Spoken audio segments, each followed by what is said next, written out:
Let's talk about Kneser Ney smoothing, one of the most sophisticated forms of smoothing, but also one with a beautiful and elegant intuition.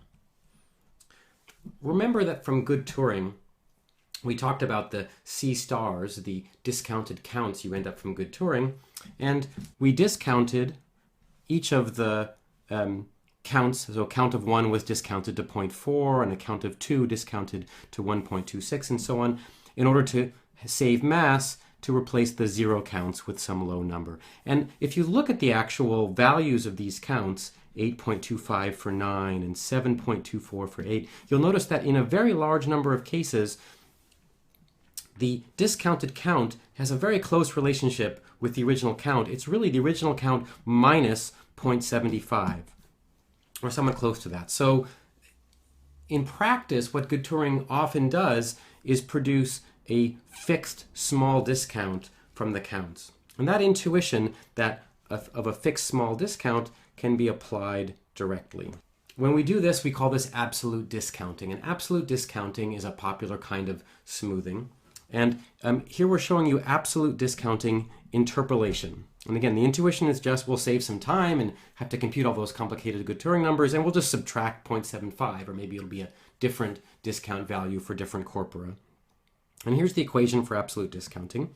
So we're doing bigrams again. So the probability absolute discounted of a word given the previous word will be some discounted bigram interpolated with some interpolation weight with the unigram probability. So we have a unigram probability, P of W, and then the bigram probability, and we just subtract a fixed amount, let's say it's 0.75, from the count, and otherwise compute the bigram probability in the normal way. So we have a discounted bigram probability mixed with some weight, which I'll talk later about how to set this weight, with a unigram. And maybe we might keep a couple extra values of D for counts 1 and 2. Counts 1 and 2 we saw on the previous slide weren't quite subtracting 0.75, so we can model this more carefully by having separate counts for those. But the problem with absolute discounting is the unigram probability itself, and I want to talk about changing the unigram probability, and that's the fundamental intuition of Kneser Ney. So in Kneser Ney smoothing, the idea is keep that same interpolation that we saw in absolute discounting, but use a better estimate of the probabilities of the lower unigrams. And the intuition for that, we can go back and look at the classic Shannon games. Remember in the Shannon game, we're predicting a word from previous words. So we see a sentence, I can't see without my reading. What's the most likely next word? Well, glasses seems pretty likely. Well, how about instead the word Francisco? Well, that seems very unlikely in this situation. And yet, Francisco, as just a unigram, is more common than glasses.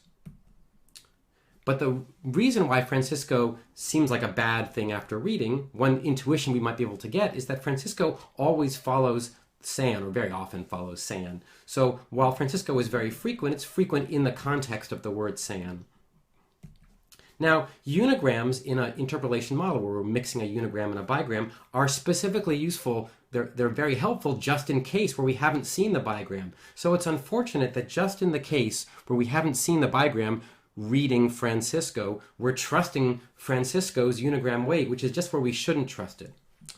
So instead of using the probability of W, how likely is a word, our intuition is going to be when we're backing off to something, we should instead use the continuation probability. We're going to call it P continuation of a word. How likely is the word to appear as a novel continuation? Well, how do we measure novel continuation?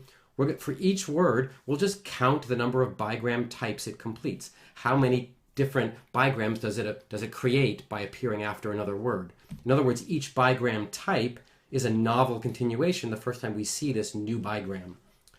In other words, the continuation probability is going to be proportional to the cardinality of this set, the number of words, of preceding words, I minus 1, that occur with our word. So how many words occur before this word in a bigram? How many preceding words are there? That will be the cardinality of that set. That's a number we would like our continuation probability to be proportional to. So how many times does W appear as a novel continuation? We need to turn that into a probability. So we just divide by the total number of word bigram types. So of all word bigrams that occur more than 0 times, what's the cardinality of that set? How many different word bigram types are there? And we're just going to divide the two to get a probability of continuation. Of all the number of word bigram types, how many of those have W as a novel continuation?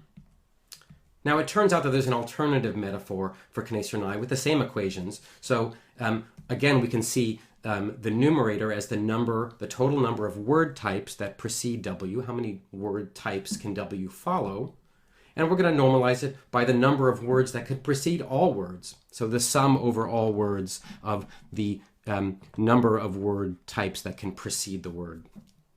And these two are the same. The number of this denominator and the denominator we saw on the previous slide are the same because the number of possible bigram types is the same as the number of word types that can precede all words summed over all words. If you think about that for a second, you'll realize that's true.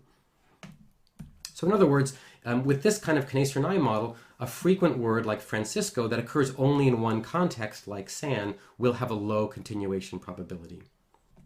So if we put together the intuition of absolute discounting with the Kneser Ney probability for the lower order n-gram, we have the Kneser Ney smoothing algorithm.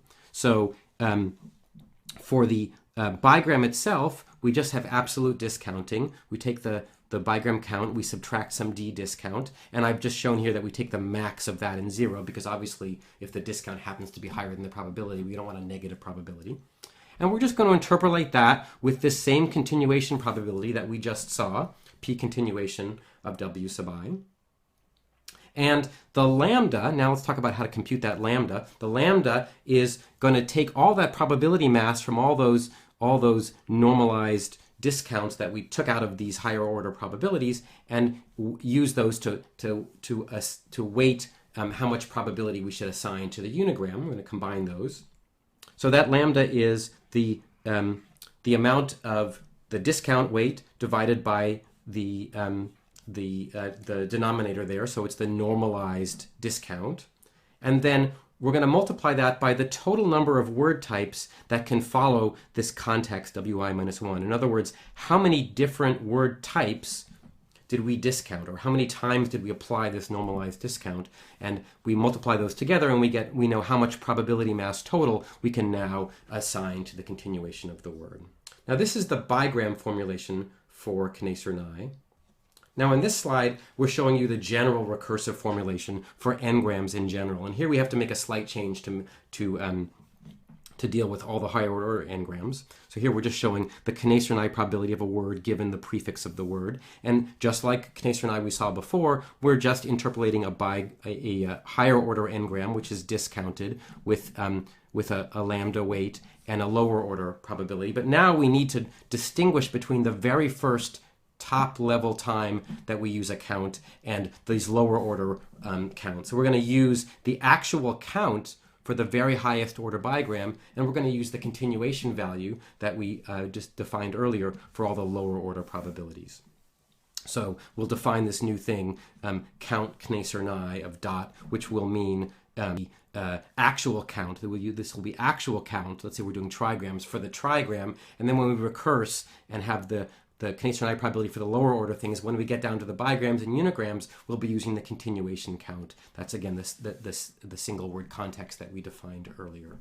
So Kneser Ney smoothing, a very excellent algorithm. It's very commonly used in speech recognition and machine translation, and yet it has a very beautiful and elegant intuition, and I hope you appreciate it.